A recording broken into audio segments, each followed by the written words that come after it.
Now we're underway. I waited for the guy to give me a count in. So good morning, everybody. Who went to the party last night?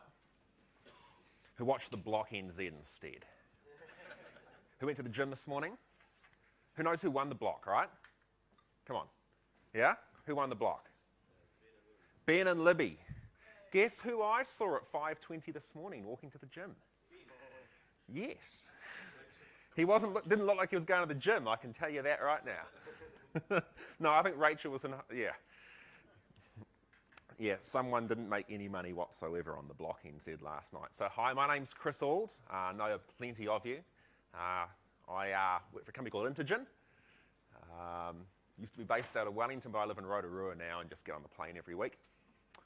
I'm also what's called a Microsoft Regional Director, so there's a couple of us in New Zealand. I don't work for Microsoft, sometimes feels like I do. We do a bunch of work, sort of community type work, and in particular, sort of liaising and feeding back into the Microsoft mothership back up in Redmond. So I have sort of travelled to Redmond every sort of 4 to 8 weeks for the past 6 years. So I have a lot of air miles. So we are going to talk a bit about Windows Azure SQL Database today, and it's sort of a deep dive primarily around scale out and federations. I do assume at least a little bit of a priori knowledge about SQL Database, so I'm not going to go into it in detail about how it works. Can I assume that most people do have a rough idea of how it works? If not, you'll pick it up as we go along. So, I'm going to do a bit of a sort of overview of what we're going to talk about. We're going to go through some tips and tricks around sort of design and development for primarily scale out in SQL Database using federations. And we'll talk about how we pick our federation model, so basically applying relational modeling to this idea of federations.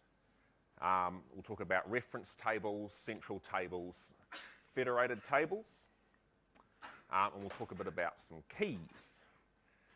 We'll then talk a bit about admin, so how we go about querying our database, so what is the programming model to work with these federated databases, how do we manage schema and so forth once we are federated.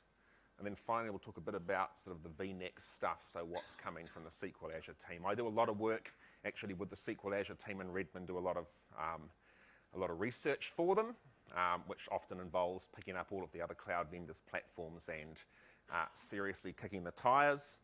So I may let slip occasionally with some insight as to the relative performance of all of the various cloud players. Suffice to say that I think the primary reason for the massive growth in NoSQL databases is that it is very hard to do high performance relational databases in Amazon Web Services. Anyone use Amazon Web Services? Yeah? I/O? There we go. Right, so I didn't have to say it. Beautiful. Okay, so I will slip into the nomenclature problems here. This thing used to be called SQL Azure, and then the Windows Azure team said, oh, actually, we need to call everything what it is. And this is a database, so we're going to call it SQL Database. So I will slip between SQL Azure, SQL Database throughout the day. They are exactly the same thing. So, scalability in the cloud. The cloud is an interesting proposition because it really, the internet these days demands massive scale apps, right? Because you are, really pitching potentially to a global audience. You may need to build an app that can scale to many tens, many hundreds of thousands, millions of users. Cloud computing is a great way of dealing with this because cloud computing basically has, for our purposes, infinite capacity on tap, right? The reason it's infinite capacity on tap is the ability of the cloud data center to soak up your credit card, right, is effectively unbounded, right? Your credit limit probably runs out before the data center runs out of capacity, right? So there's orders of magnitude more burst capacity than you really ever see in an enterprise data center, right? That is probably the key sort of, if I was to say, what is the key pitch point for public cloud computing? It is suitability for highly elastic apps because you have massive amounts of burst capacity on tap. And that is simply economically infeasible to do in an on-premise environment, right? You simply can't have stuff sitting around doing nothing just in case you might need it. Public cloud vendors can. Why? Because they're like a utility, right? If we think about the utility network, say the power network, right? Because we've got these massive generators, right? And because, we've got millions of customers, they can actually afford to have that bit of headroom available, ready to turn on in terms of their peaking plants. So, cloud apps are also really driven by that idea of economics. So they run on commodity hardware, right? They really are driving for sort of price commoditization. And so what they do is they kind of eschew your typical sort of concepts around high availability for database. So if you think about how you'd normally do database high availability, right, you're probably doing clustered servers against SAN backends. People doing that, right? Who can tell me sort of cheap and easy? No, right? So not cheap. So, the cloud is all about using commodity hardware, right? And then they achieve sort of high availability through other approaches. So commodity hardware have some sort of high availability. That way, if the commodity hardware craps itself, no problem, right? And it really is all about that idea of elasticity. So the ability to turn stuff on and turn stuff off, right, is in many ways unique to the cloud, right? Because when you turn it off, you no longer have that capital cost. And that's really easy for the entirety of the application except the data tier. Right? So, data scale is hard. Data scale's always been hard. Right? For small scale scenarios, the easiest approach to data scale is to scale up. Right? Buy a bigger database server. It's what we do on premise. Right? Need more capacity? Buy a bigger database server. Throw more RAM at it, throw more virtual CPU cores at it. Right? Bob's your auntie's live and lover. We're good to go. For larger scale scenarios, it's a whole lot harder. There are massive diseconomies of scale in computing. Right? And what I mean by that is if you go and try and buy a 64-way server, anyone from Unisys here? Fuge? Yeah, right? You guys will sell me a 64-way server, eh? Well, not on my credit, right? Because one 64-way server is a whole lot more expensive than 64 one-way servers. Right? So we really need to have some way of doing this scale out. And at the end of the day, we will at some point reach a limit. Right? You just can't buy a big enough box. You run to shared, basically when you're on a single box, contention is everything, right? With databases, I'm preaching to the choir here, right? Contention and locks and shared resources are really everything that kills scale for us. So really the only way to build these massive scale apps is to achieve some sort of linear scale out. So, the canonical 3-tier app, it understands scale out in the web and app tiers, right? Stateless scale out piece of cake. The data tier is much harder because the data tier is by definition stateful, right? So it is very hard to scale out those stateful data tiers. So the goal with federations in SQL Azure is to basically extend that scale out pattern into the data tier, right? And it's basically picking up the the database sharding pattern, right? And it is supporting it in the tool itself. So who's built some sharded databases before? A few people. So sharding is basically chopping up portions of your database and spreading it out across multiple database servers. The beauty of the cloud, of course, is that you've got database servers on tap, right? So particularly well suited for this. Right? So basically what we do is we spread our data out across a whole lot of database servers, right? And that way we take advantage of that, cloud computing capacity on tap. So what does this let us do? We can go beyond our single DB to potentially scale out to, hundreds, thousands of, SQL Azure, SQL database nodes. Think of those as individual servers sitting inside the data center. So you literally can harness the power of thousands of database servers on tap. Roughly $5 a database server per month. So it doesn't cost you very much, right? It's elastic, so we can turn it on and we can turn it off, right? We're not being stuck with any sort of capital cost. We don't have to have it powered on and looked after all the time. Lots of options around multi-tenancy, right? So we can do everything from running high tenant density, so multiple tenants in a single database, right? Through to potentially a single database per tenant, through to much lower density where we actually need, a tenant is so large that we actually need to spread that tenant out across multiple databases. And actually we could run exactly the same app all right? And support all of those approaches. So, a tiny customer goes in a high density deployment approach, a much bigger customer goes in a really, really low density approach. And at the end of the day, it's just SQL Server, right? This is not a NoSQL database. You are not, right, throwing all of your stored procedures out. And what else do I want to throw out? Oh, atomicity, consistency, isolation, and durability. Those are kind of nice, right? People do in the room tend to agree that relational database management systems are quite nice, right? NoSQL databases are kind of the poor man's choice, right? Because the poor man has to take that choice, because the poor man can't do high-performance databases very easily on many of these cloud vendors' platforms. So let's talk a bit about federations in SQL Azure. So exactly how these things work. So we have a concept of a master database. So think of, we'll do the typical sales, customer order lines type of database. So we've got a sales database, right? And we have what we call a federation route. So when I go and do create new database, right, I end up with what's ultimately going to be my federation route. We do not want to be putting lots of load on that database.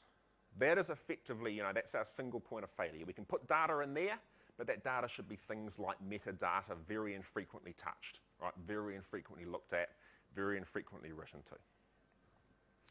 Then what we do is we create a thing called a federation. So think of those rectangular boxes there. They're a federation. And we can have one or more federations. And think of sort of federations as almost like a sort of a dimension in sort of your data space, right? Because your federation effectively sort of defines a set of common tables, right? So if we think of, the typical customer scenario, online e-commerce scenario, you might have a federation called the customer federation, right? So effectively, what we're going to do there is we're going to slice all of the data that relates to customers up sort of into blocks of customers somehow. So those are federations. We then have federation members. And a federation member is just another SQL Azure database. Right? And that federation member contains a subset of your data. And by subset, I mean it contains one or more atomic units, where an atomic unit is the data that is keyed to the smallest sort of key grain that you can get for your federation key. So if we think about doing the customer federation, okay, we're going to partition up our customers. We're going to partition them up by customer ID. Okay, what is our atomic unit? It's all of the data relating to a single customer ID. All right, what does that mean? It means that, if I chuck into here customer orders, order header, order lines, right? It means that as small as I can go is basically put all of a customer's information in a single database. That's probably golden, for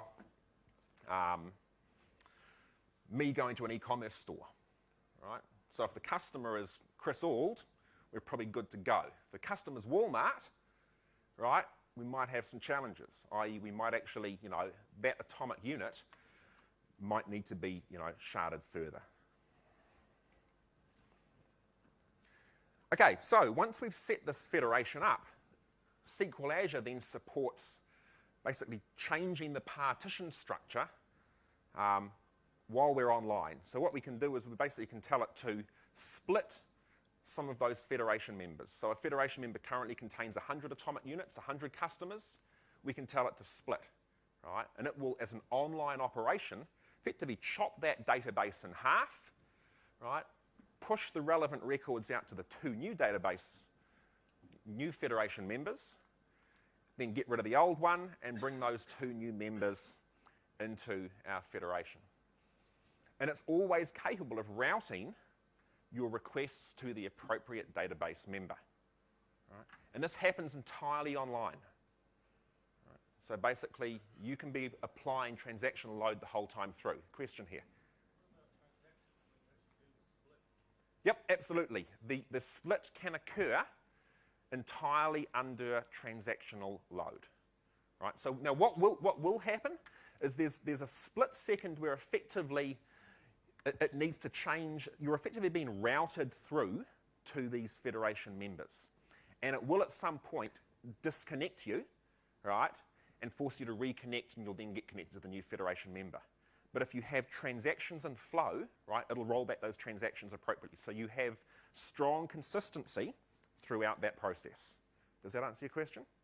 So yeah, a transaction may get whacked, right, may get disconnected, but it will be appropriately rolled back, right, and you will have strong consistency throughout. So yeah, you need to deal with disconnections. Well, it depends on your application, right? So your application needs to be tolerant of disconnections from the database. So you get disconnected, that's cool, I'm going to go and try and reconnect. So we have a pattern. Any Integer folks in the room? What's our library called? diehard .cs. Basically, it basically goes back, tries to reconnect. No, didn't have any luck, go back and try and reconnect again. Really important with SQL Azure, right? Because SQL Azure does have sort of throttling mechanisms and all sorts of things that will occasionally whack your database connection, right? So you need to plan for that disconnectivity and go back and try again.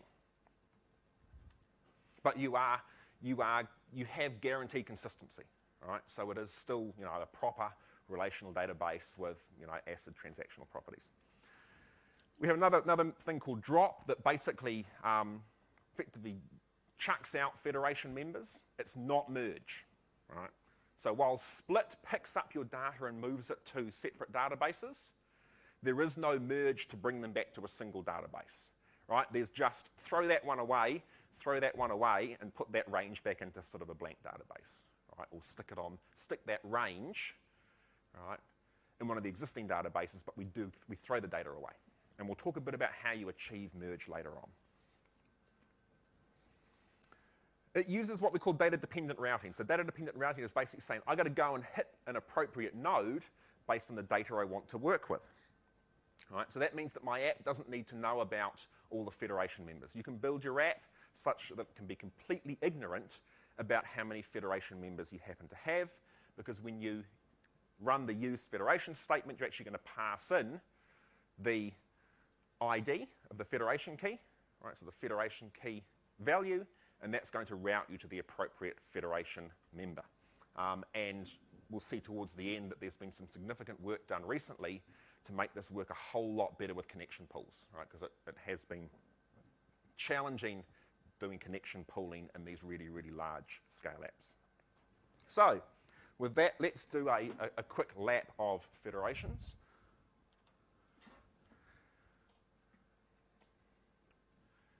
And that is up, isn't it? So what we'll do, SQL Server Management Studio 2012, I'm going to start by connecting.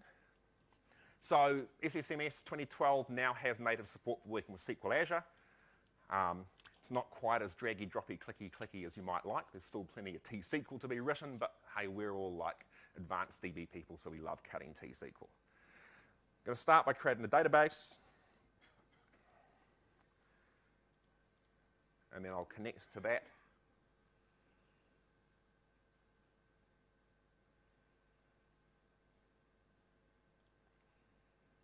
Okay, so next up I create my federation. So we are doing a simple customer orders scenario here. So I'm going to create a customer federation using customer ID using BigInt as my federation key. So we're effectively going to chop our database up by customer ID.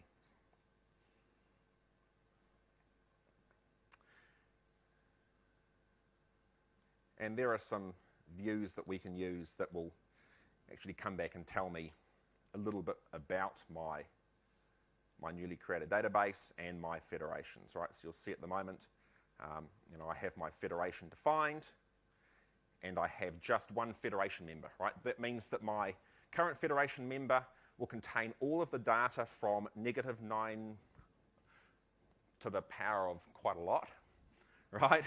To the other end of sort of, 128-bit address space, right? Big. So,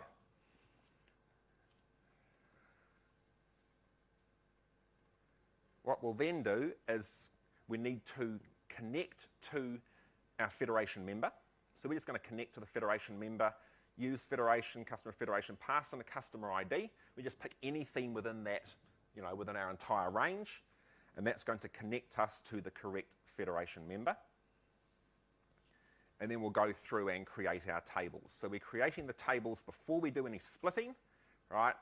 Because we don't want to have to go through and manage sort of schema updates across all of our federation members.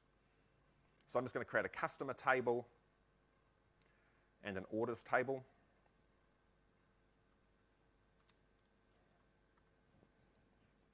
And stuff some data in them.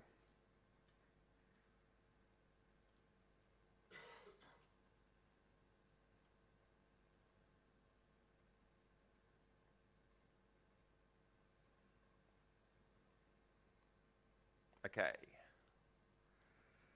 So the next thing to talk about, and we'll talk about this in a bit more detail soon, is that we have a concept of filtering on, filtering off.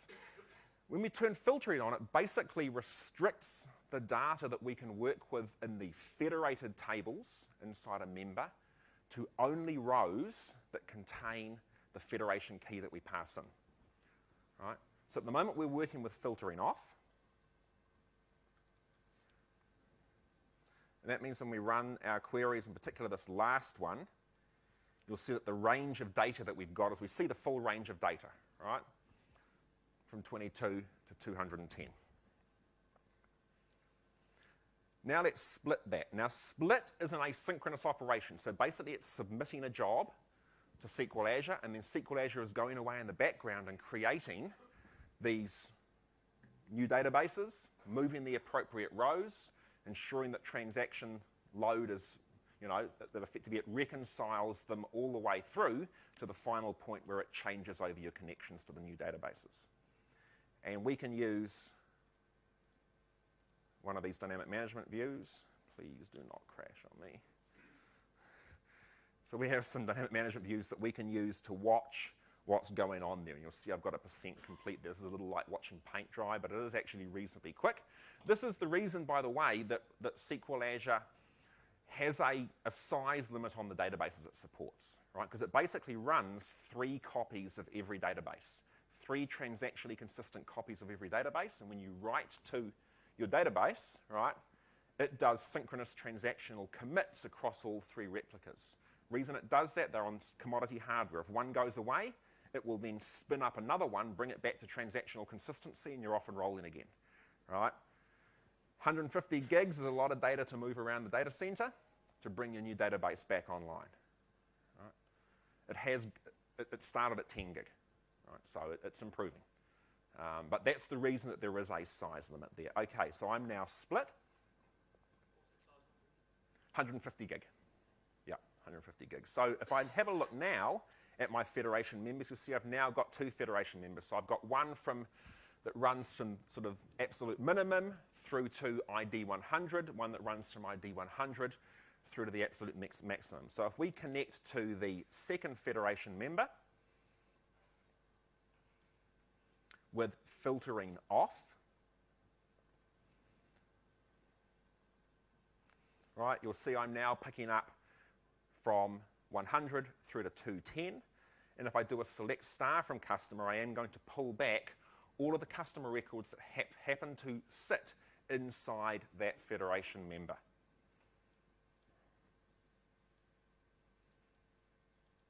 If I turn filtering on, what am I going to see? Who wants to hazard a guess?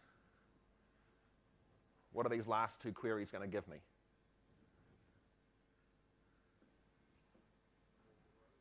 All the rows? Got filtering on, right? So it's basically going to lock me down and only let me work with rows in my federated table that have the ID, customer ID of 100, right? It's a very nice feature because it stops me from doing stupid stuff, right? And we like that. Okay, so there is some basic support inside SQL Server Management Studio to work with federations.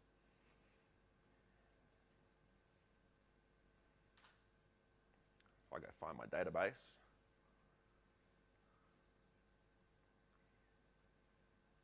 you always takes your chances doing cloud demos. All right, the internet might go down, the cloud might go down. So, oh, come on, that wasn't as useful as I'd expected. Do you get any choices for data center location? You get choices to data center location. So there are 4 data centers in North America. So effectively East Coast, West Coast, North Central, South Central. There are 2 in Asia, Singapore and Hong Kong. And then there are 2 in Europe. So there's 1, I think, in the Netherlands and 1 Ireland.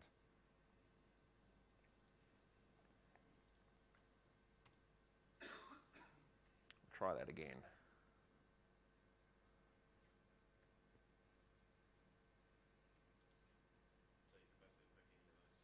Yeah, so you can pick any of those. You can pick any of those data centers. At the moment, your database lives in 1 data center. We'll talk a bit about geo-replication later. Geo-replication is, I'm sure you are all very aware, is a very hard problem. You know, in terms of having strong consistency over geographic locations. Your 3 copies are all on the same data center, but what they do with those 3 copies is they endeavor to place them in parts of the data center that should not fail together. They effectively call them availability zones. So you're not going to have 3 copies sitting on the same server. You're not going to have 3 copies sitting in the same rack, right? They are going to be spread around the data center, so hopefully if someone goes and kicks the power out in one corner of the data center, it doesn't take all 3 copies offline at once.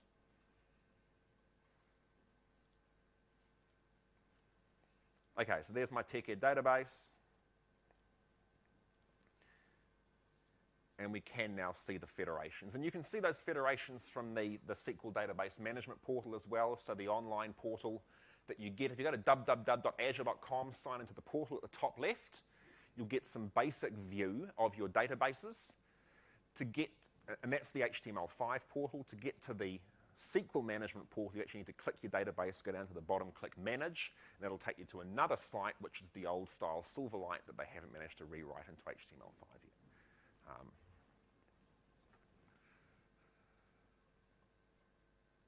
Okay, and before we go back to the deck, I'm just going to kick off one more split. So I'm now splitting it into an additional federation step. Okay, let's keep on pushing on. So when we work with these federated schemas, we have 3 different, we'll call them styles or types of table. We have federated tables, and those are the tables that sit in the federated members, and they contain just a slice of the data.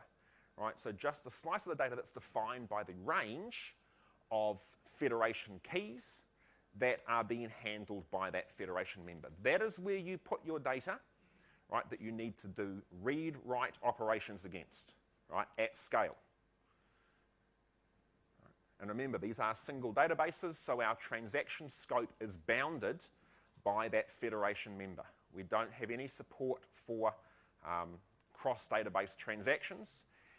And you kind of want to avoid doing that anyway, right? Because as soon as we start trying to do cross-database transactions, we start running into scalability problems. We then have reference tables. So reference tables are tables where there is no, they're not federated, right? We haven't defined a federation on them. They don't contain any data that includes the federation key. But we do spread them out across all of the databases. So effectively, they're tables where we create a copy of the data in every single federation member database. Right. They are copied when we do a split, right, but they're not updated. There's no way of automatically updating, so I can insert into a reference table and it gets automatically spread out across all databases. We need to handle that ourselves using what we call a fan-out query. We'll talk about that again shortly. But those are effectively the tables that you'll use for at-scale read operations. Finally, we have a central table. Those are tables that we create in the federation root database, and really you never want user transactions to be touching a central table, right? Because you've basically got a single choke point. In terms of picking your federations, it's a little like database design. It is an art as much as it is a science. All right? But basically normalize your data model as you would through the third normal form or beyond as you see fit. And then look at sort of effectively applying some scale-first database design principles. So we need to look for groups of tables where ideally we can draw a transactional boundary around them, right, in terms of the common operations that we're going to take. So a table group is basically, you know, groups of tables that are all related through foreign key relationships. So, you know, a really good example is that customer, order lines, right? What do we do with products? How might we handle products? Reference tables, right? Why? Well, because products are important, but do we need hard transactional consistency? You know, possibly not. So, you know, we can deal with eventual consistency for products, so we might use reference tables for products. Right, because we're not going to be modifying products at scale. One question about your reference tables. Yes. If you've got something that's high use, is there any support to run that out of your cache? Yeah, absolutely. So nothing stops. So the question was, if you've got, you know, when you're dealing with reference tables, anything to stop you from using the cache? No, absolutely not. Right. So reference tables would commonly be cached. Does SQL database actually exist in the cache as well? No. So SQL databases, there's no sort of specific support for SQL database in the cache. Yeah, but you know, central tables would commonly sit in your cache, right? Reference tables probably would sit in the cache, but it's kind of nice to have the data in the database as well, because you want to join in the database, right? I mean, the reason you want it in the database is because you want to join, you want to, you know, do all those sorts of things inside the database. As soon as you pull it out and say, well, rely on it being in the cache, you're joining back in code.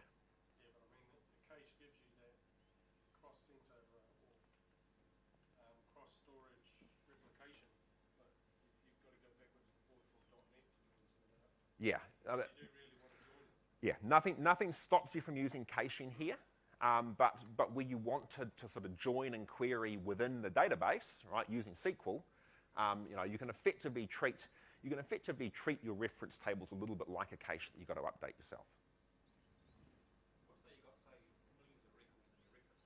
Yep. So millions of records in your reference table. Yeah, you need to remember that you are limited at 150 gig.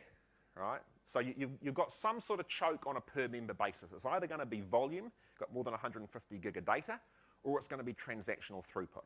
I would posit that for most scale-out applications, it's transactional throughput, right? Because if you've got large volumes of data, sort of beyond, you know, if 150 gig is not enough to store, you know, if you're hitting that size threshold, you're probably sticking binary data in your database, and you shouldn't be doing that anyway, right?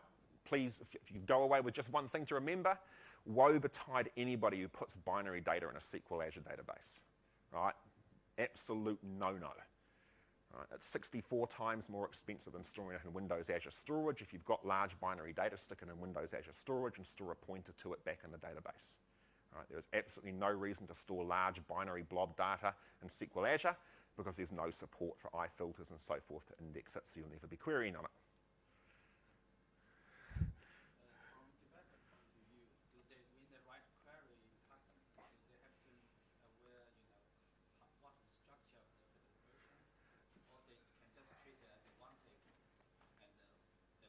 Yeah, so the question is, do they need to be aware of the structure of the federation? They need to be aware that it's federated because they need to be aware of what the atomic unit is.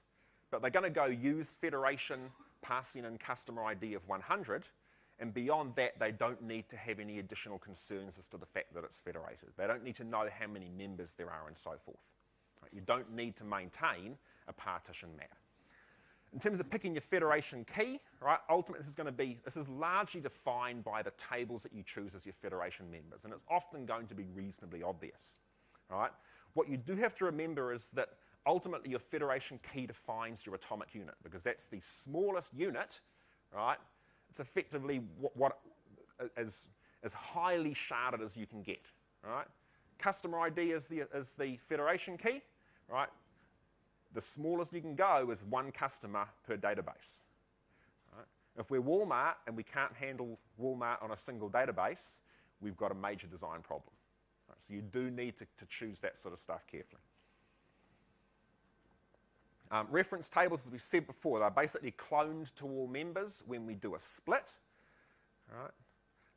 They allow us to join inside each federation member, so we can, take advantage of the fact that they are actually in the database. But we do need to go and manage those manually. Right? So they really are our lookup tables that we're going to use under heavy load. They do not have strong consistency, right? And the reason for that is you have multiple copies of the data once in every single database, and you need to take responsibility for going and updating that. There are no cross-database transactions, and indeed you would never want to do a cross-database transaction that went through and updated your reference tables. Something like product balance, how many we've got in stock at the moment. Your reference table, all your product information, Yep. you replicate that. Yep. You don't want to replicate your current balance on every one of your shards.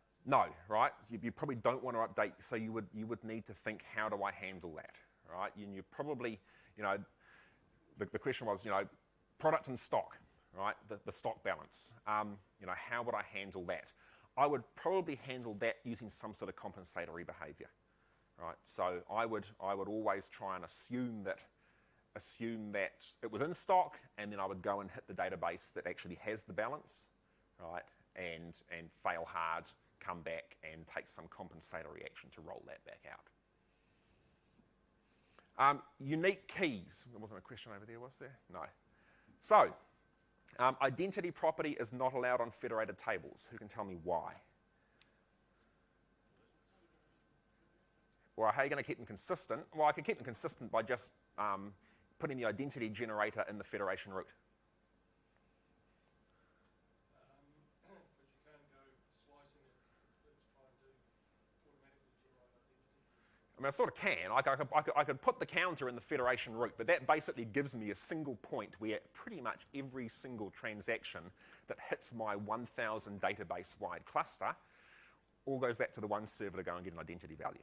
All right? Not good karma.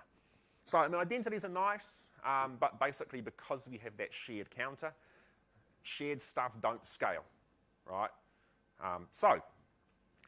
And this is, the battles over ints versus unique identifiers have waged certainly as long as I've been involved in IT.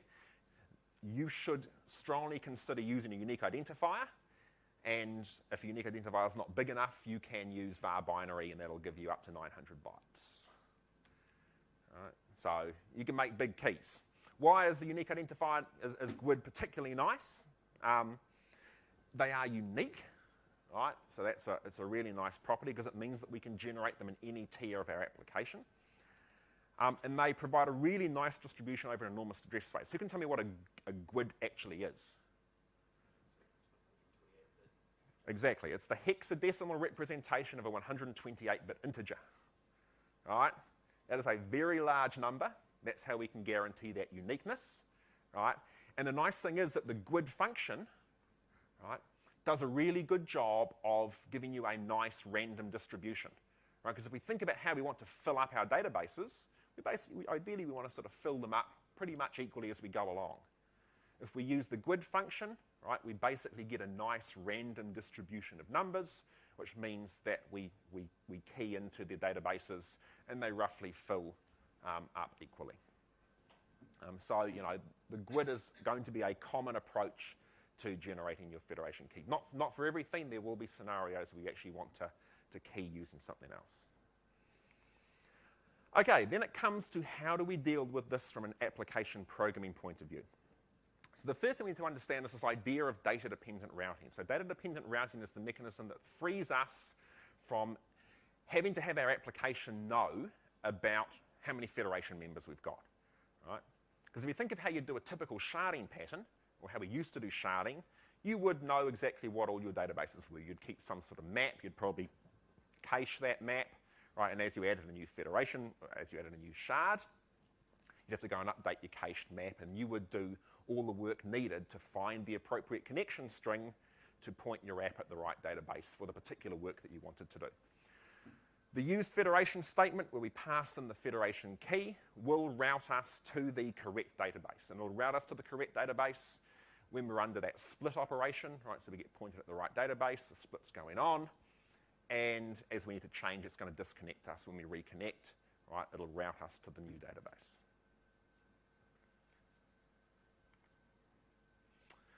We spoke before about this idea of filtering. So when we turn filtering on, all of the work that we do, right, has to be restricted to just the records that relate to that particular federation key value, right? So we are basically working with a single atomic unit at that point in time.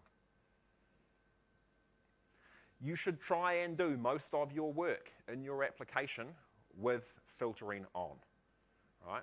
If you're finding you're having to turn filtering off, right, and you're not touching more than one, you're not doing a fan-out query, you've probably got some sort of breakage in your fundamental database design.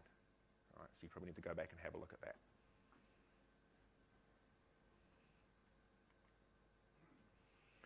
When we turn filtering off, we have unrestricted access to that federation member. So it's basically just as though we've connected to that database and we can knock ourselves out, right? Full DDL, create table, do whatever you want. Full DML, access to all the atomic units that happen to be housed within that member. You still can't insert stuff that falls outside the range covered by that federation member, right? But you do have access to, everything that is stored in that federation member. So, important for schema management. Fan-out queries, right? We want to potentially go and pull aggregates of the data on each and every one of our federation members. It is unsafe. You can potentially break the overall consistency of your database. Right. So, fan-out queries. So, fan-out, the problem we've got now is we basically got this database that we'd like to think is a single database, but it's actually 1,000 databases. And we've got customer orders in the database, right? Because we've got customer federation, so the orders are spread out over 1,000 databases, and we want, and some CX level boffin says, I want to get our average order value. And we go, it's a little hard. So we need to run some sort of query that basically goes and queries across every single one of those federation members. So, your fan-out queries are queries that need to go and touch every single federation member, right? They will always be an eventually consistent query. Right? You don't get, snapshot isolation across 1,000 databases. You don't want that, right? So, sorts of things we're going to use those for. Reporting queries, right? Just running aggregates across all of our data. Unaligned queries. So, for example, we want to query to find a customer by name where we don't have the customer ID. Right. You need to think about that second one. That second one's really important, right? Because that second one is going to give you some idea of actually you need to think about how you're going to use this database, right, before you go and design it. We need to go and look up we need to do a login, okay? Customer enters their email address and a password, and we want to go and find the customer by email address and then look up their password hash and check it. If a login operation requires a fan-out query that spans 1,000 databases, we have a problem. So it may be that you actually separate out customer and the login approach, right, and handle those two differently. Right? So you effectively, you federate your logins table by login ID, so that then when the customer gives you their login ID, you can choose to data-dependent route to the appropriate federation member for the database that contains their logins. Is that clear to everybody? In terms of sort of types of your fan-out queries, a super simple one, union all, right? Go trawl across every database and just build me an aggregate result set. And then, dealing with fan-out queries that use aggregates, right? Because not all aggregates are summative, right? So we go through, if we're going to do a count, that's pretty easy, just sum the whole lot up, right? If you're going to go and do an average, you can't do that, right? Because it's not the average of the averages. Everybody groks that, right? The overall average order price is not the average of the average order price in every single federation member. And we'll have a look at that one as a worked example again shortly. In terms of writing the fan-out query, we basically need to do a couple of things. The first is we need to write a query that goes and gets executed in every single member database. And then if we need to do some sort of post-processing, right? So in the case of, say, getting the total number of orders, we'd need to go and do a count query on each member database, and then we'd need another query that would go and sum those count queries in code. Right? So we go through, basically loop across each federation member in some fashion, and then perform some post-processing on the resulting data set. And I've actually got some code I'll throw on my blog that shows you how to do that.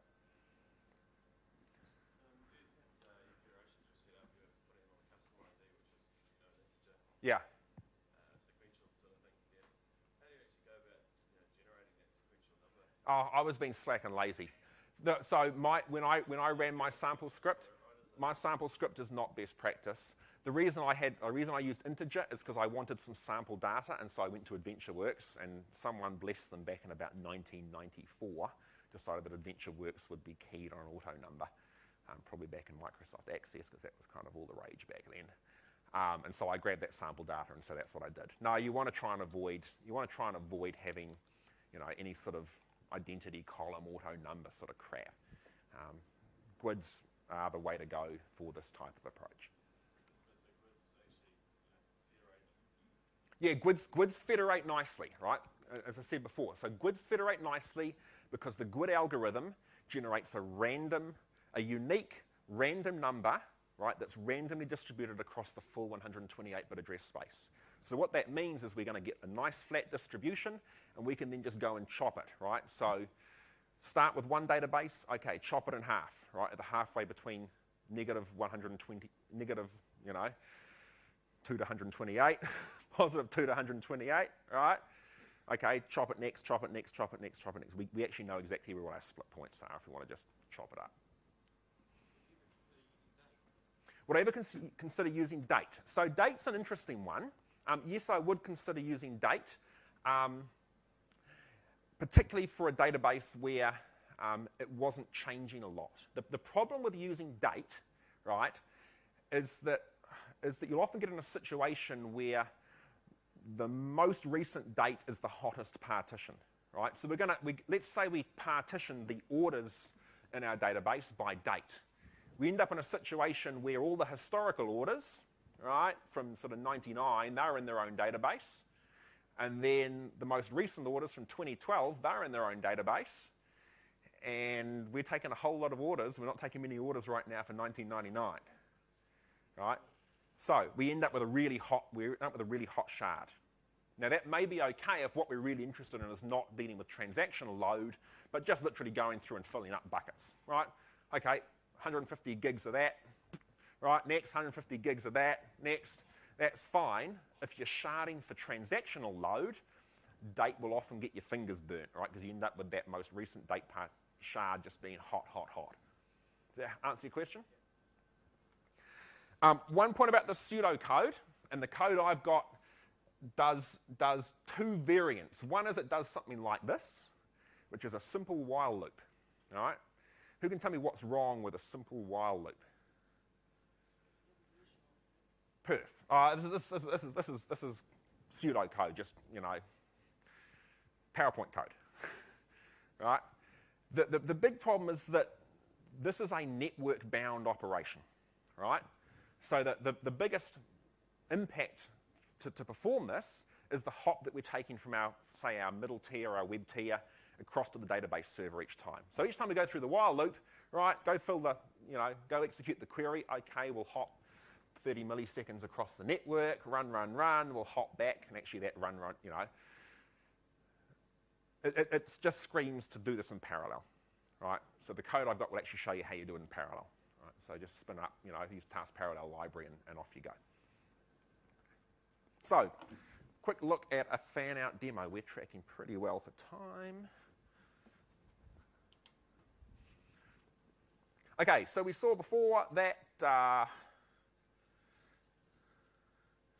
we should now have 3 partitions. And I have a little sample tool here. And you can actually go hit this federations utility, and I'll post this URL. It's just publicly thrown in a Windows Azure web role, and you just go use this to hack around. I'm going to post all the scripts so you can create the database and the tool and so forth. No deployment required, you just need a SQL Azure database. So let's start by just doing a simple count in each member. So this is going to go across all of my members and get a count. So you know I had 3 members, right? So it's going to give me the count in each member of the number of customers. Again, I could just do a simple query to batch up all of the customers, and you'll see, you know, I've got every single customer spread out across those 3 federation members. This is basically going through doing that where loop for me.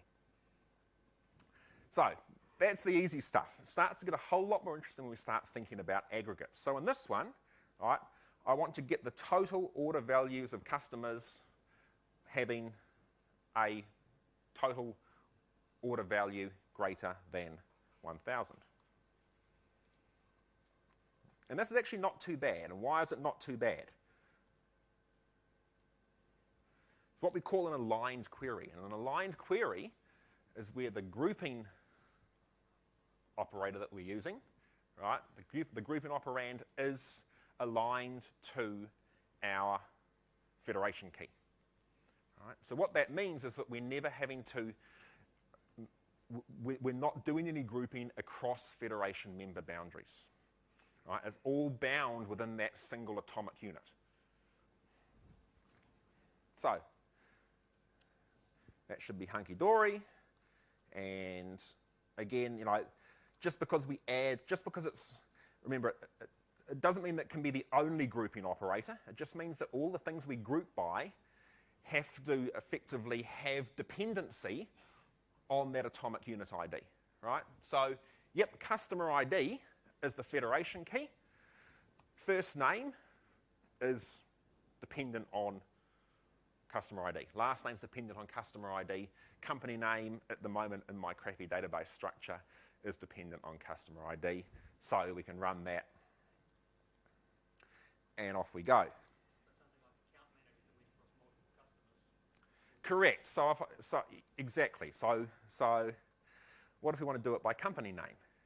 Okay, well that gets a little bit more interesting. So let's do that. All right. So in this case, I am getting the order total by customer name. Right. So this is a non-aligned query. Right. It's a non-aligned query, and you'll see that because you'll see I've got 2 entries for Rally Master Company because I have 2 customers, individuals in there who work for Rally Master Company. They have different IDs, they're in different member databases. Right? So it's a non-aligned query, but it is a simple additive aggregate. So it is actually pretty simple for me to just run a post query and sum that up. So if I jump over here and I've got a more advanced utility. So literally, to run this, you just copy in your database and your password. My password for the purpose of today is 1myT password. I'm changing that as soon as this is finished. Don't know what it's going to be next week in Australia.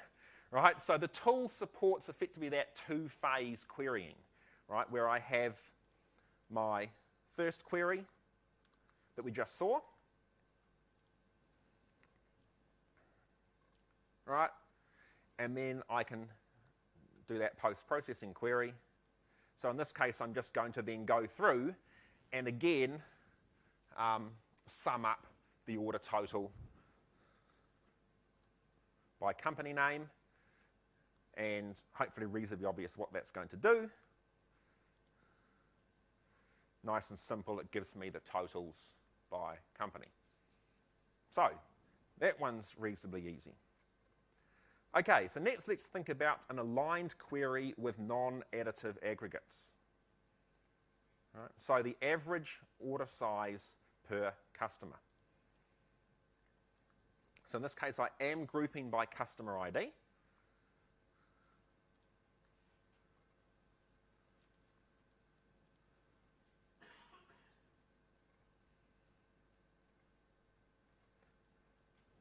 Right. But then I just want the overall average order size. Right? So if I want the overall average order size, I can't just do this. Right? And the reason I can't just do that is the average of the averages is not the overall average.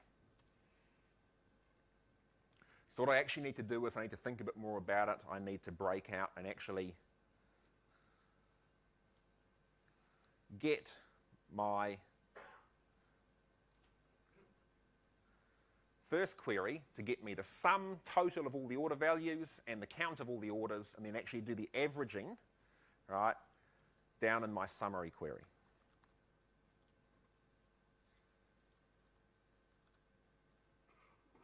Right, so in this case, I'm getting the total number of orders and the total order value. Right. So count of the orders, sum of the order value, and then I'm applying the average in my summary query, right? And so the average is 670.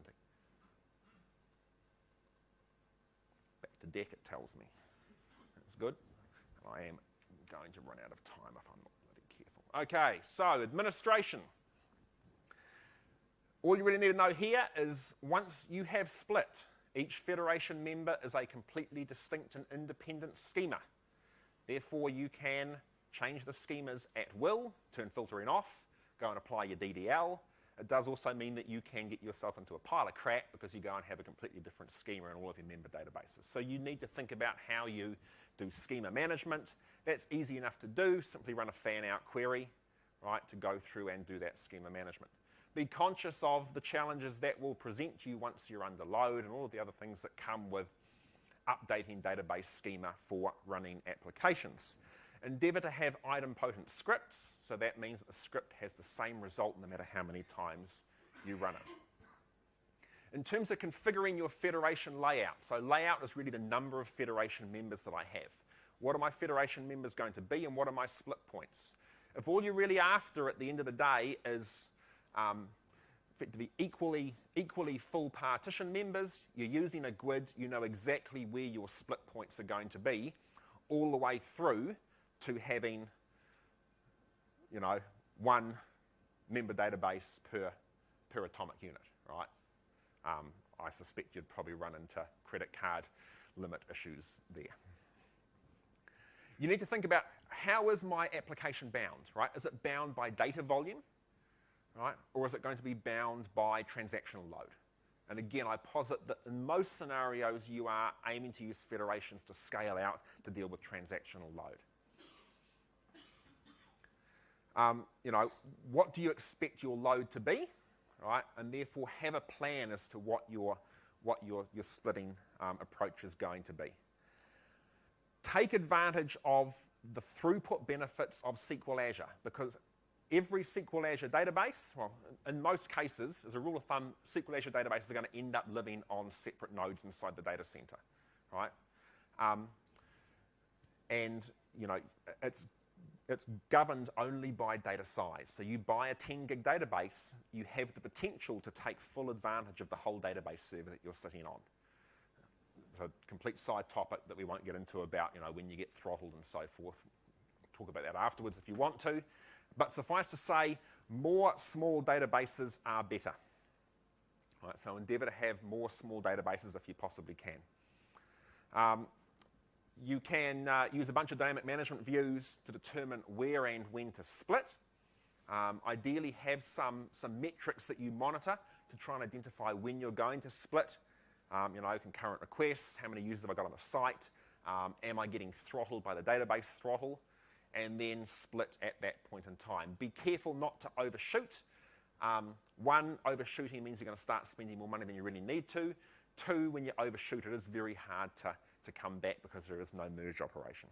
And again, you are aiming to split, right, so that you are, whether it's volume or load, is equally distributed across all your federation members. I'm going to skip that demo. It's in the script because we're running out of time. Recent changes. So I mentioned it earlier, there have been some improvements around the use federation operation, which provides better connection pooling at the gateway node. So the way SQL Azure works is effectively your application, right, talks TDS, the Tabular Data Stream Protocol, to a thing called a gateway node. A gateway node is a server in the Windows Azure Data Center that for all intents and purposes looks and smells like a SQL server, but it's not. It's basically a proxy, and it receives your TDS connection, and it then proxies it through to the underlying database nodes, right? So there's just better connection pooling that means that ultimately you don't have as many connections in really massive scale scenarios, i.e. where you've got 50 web servers talking to 50 database federation members, right? You end up with 500 connections versus 25 connections dealing with, you know, coming in next quarter, so there's going to be some support for identity and timestamp columns on reference tables, but reference tables only, right, in your federation members. At the moment, you can't have an identity column on your reference tables, right? You will still not be able to have identity columns in federated tables, and I hope that none of you desire for that. We're going to have support for the data sync service. The data sync service basically provides sync between various database copies, be they on-premise, be they in the cloud. That does present some interesting opportunities to deal with merge, because what you can potentially do is use data sync to re-aggregate the data back into a single federation member, right, before you go and drop the other members. So there's a new operator coming, which is this concept of switch. Switch allows you to switch federation members in and out. It's going to let you do a bunch of interesting things. One is easy ways of copying databases out, potentially taking snapshots out. You know, if a customer wants you to take a daily backup, for example. Point-in-time restore is coming as well for federation members.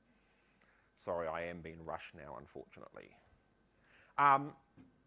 It's going to provide potential support for an eventually consistent merge. So what you'd do is you'd swap your members out, right? You'd then drop and collapse, right? So basically throw away the members that you just swapped in, and then you'd copy, potentially using data sync, the data back into the single federation member. So that's going to give you at least some mechanism to support an eventually consistent merge. That is me. I have run slightly over. My watch says 1 minute past 10, and that is GPS accurate. So the guys at the back will know that I was working really hard to keep to time. I am going to post on my blog the Savo, the scripts that I ran through, and a link to the tool, and a link to the source code for the tool, but actually you don't really need the source code for the tool apart from maybe cribbing the fan-out stuff to use in your own apps, because you can jump to that link and use the pre-deployed copy. I'm on Twitter at CAULD. It is a mixture of political ramblings and technology, so if you're offended easily, don't go there. But my blog is a whole lot more sane, and will have some great technical information. Jihan, whose last name I cannot for the life of me pronounce, is the Federation's PM, and he has some great stuff on fan-out queries and things on his blog site as well. We have been very good at taking questions throughout, but I suspect there are still a few questions. One. Yes? How do you generate the federation key? So the federation key is just like a standard, it's just like a standard database table key, right? Just like a... Well, so typically what you'd aim to do is you'd aim to use something that you can generate in your application tier, right? So ideally use a GUID for your federation key, right? You wouldn't want to be using auto incrementing integer. Yeah. If we use a traditional thing, that in-house database, Yeah. it's going to lead to loads of problems, fragmentation. Yeah. Does those sort of issues not apply to SQL? They probably do apply to SQL Azure. So the question was, if we use GUIDs, we're going to have index fragmentation, blah, blah, blah, blah. It kind of gets painful. And I know I'm acutely aware of index fragmentation with GUIDs because I'm battling one of those problems at the moment. So absolutely that will occur, but there's nothing you can do about it in SQL Azure, right? There's no physical tuning that you can undertake to deal with it, so you kind of just ignore it and get on with it. Yep. No, I mean, honestly, physical tuning doesn't happen in the cloud. So if you're a physical tuning person, sorry,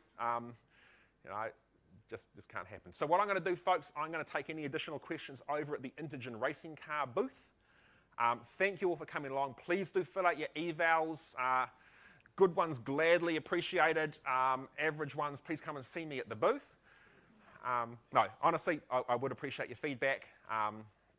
And thank you for coming along. Hope you all enjoy TechEd.